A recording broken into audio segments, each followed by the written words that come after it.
મિત્રો અંગ્રેજીના બે એવા શબ્દ, એક છે WOMAN અને WOMEN.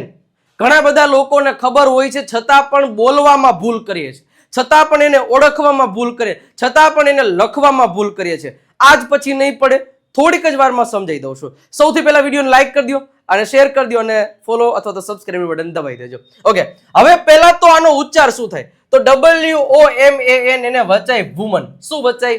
વુમન. જ્યારે WOMEN એને વચાય વિમેન વચાય. શું વચાય? વિમેન. હવે ધ્યાન રાખજો, પહેલા તો વુમન નો અર્થ થાય કોઈ એક સ્ત્રી માટે વપરાય, એક વચનમાં કોઈ એક સ્ત્રી હોય ને, એક લેડી, એને કહેવાય woman. She is good woman. તેણી છે તે એક સારી સ્ત્રી છે. That woman is my teacher. એ સ્ત્રી મારી શિક્ષિકા છે.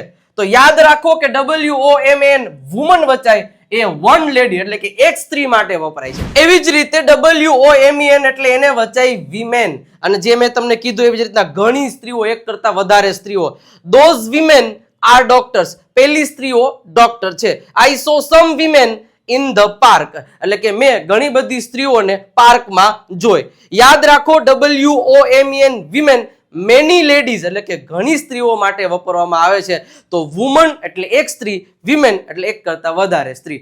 આવી જ રીતે અંગ્રેજી શીખવા માટે ફોલોનું બટન દબાઈ દેજો અને કમેન્ટ સેક્શનમાં એક રેડ કલરનું હાર્ટ મોકલવાનું ભૂલતા નહીં.